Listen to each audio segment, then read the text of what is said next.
So 6 weeks into this reset, using keto, intermittent fasting, I was flying, clear head, stable energy, total reset vibes. Then out of nowhere, boom, migraines, mood swings, zero motivation. This is what week 9 really looked like and what I learned from it.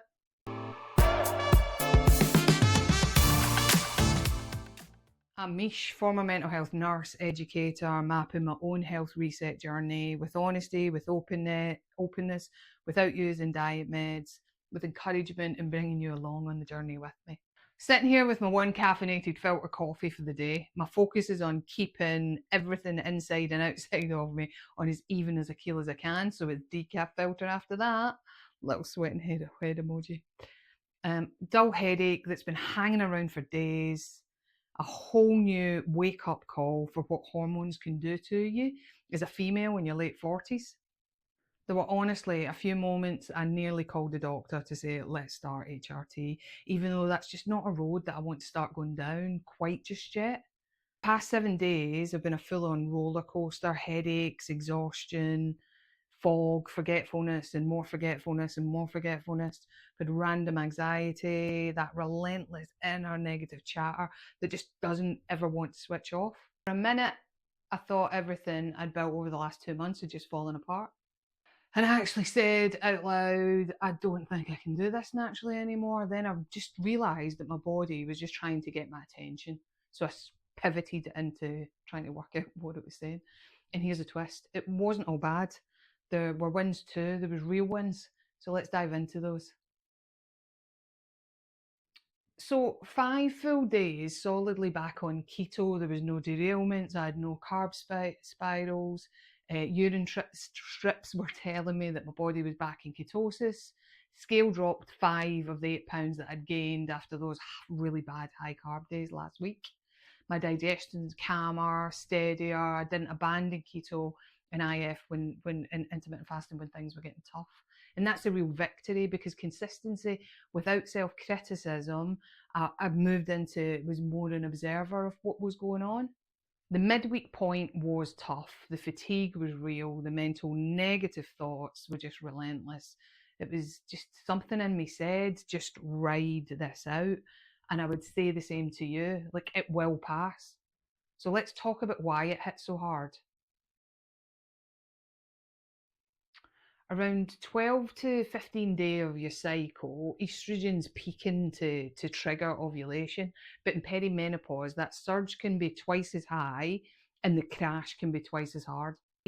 So when estrogen drops, your serotonin, your happy brain chemical, drops too.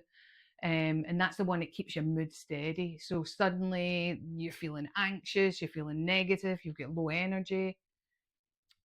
Add ketogenic diet approach plus long fasts, and your brain's running low on glucose and serotonin, and your cortisol starting to rise. But that combination can give you that instant flatness, the tears, the overthinking. So when the chatter started, you feel like you're failing, you're horrible, you're bloated, you're this. I had to really, really remind myself this is neurotransmitters talking, this is not the truth. So I pivoted. Shortened my fasting window to 12 to 14 hours, added a few extra carbs from greens, from berries, and I focused on electrolytes and magnesium. I stopped trying to out-discipline biology. And within 2 days, the fog really started to lift. The wind wasn't pushing through, it was fueling up, it was resting my body, and it was trusting that my body and not paying too much attention to what was shouting inside my head. It was tough, but it did get easier. And here's what actually helps when that hormonal low hits. Number one, eat and hydrate early. A small meal with protein, fat, salt stabilizes your cortisol. So that's how I came out of the shorter fasts.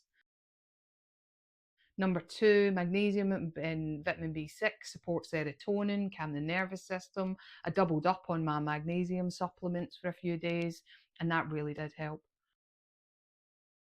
Number 3, gentle movement, a 20-minute walk lifts endorphins. So was doing that and walking as much as I could around the house in between working tasks too.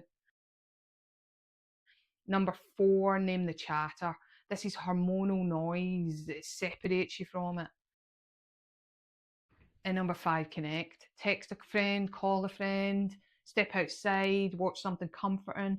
I spoke to a few of my close girlfriends this week that I hadn't spoken to for ages, and I could just feel that my mood immediately lifted. We need those connections. And these dips usually do pass within 48 to 72 hours once progesterone starts rising again. Mine did take a bit longer than that, but I'm starting to believe that all those long fasts that I was doing a few weeks ago, probably at this point in life, really weren't helping me. I need to be focused on keeping my cortisol levels down, not forcing them up through the longer fasts. And self-compassion is the bridge that gets you across. Last night I just said to myself, you're safe, you're coming through this. Sounds really silly, but it really did work. 9 weeks in, here's what I've learned. Hormones trump willpower, so learn to track and work with them. Your fasting windows must flex. 14 hours can be plenty, especially if you're being sensible and coming out of the fast, prioritising protein, prioritising healthy fats. And I've said it before, eggs really are a superfood, nutrient-dense powerhouses, one of the most complete whole foods you can eat, packed with high-quality protein, healthy fats, and over a dozen essential vitamins and minerals. They provide key nutrients like choline for brain and hormone health, vitamin D, K2 for bones and mood, B vitamins and selenium that support energy, metabolism, and immune function. And nearly all of that goodness lives in the yolk. So eating the whole egg really does feed both your body and your mind. Mental and metabolic health are one system. And I don't need to fix my hormones with medication this week. I needed to support them with food, with rest, and with kindness. I was really tempted to start HRT when I felt desperate, but I'm glad I gave my body a little bit more of a chance to stabilise first. Definitely not ruling it out sometime in the future. I just want to try and use lifestyle management for as long as I can. So that's week 9. Messy, hormonal, real.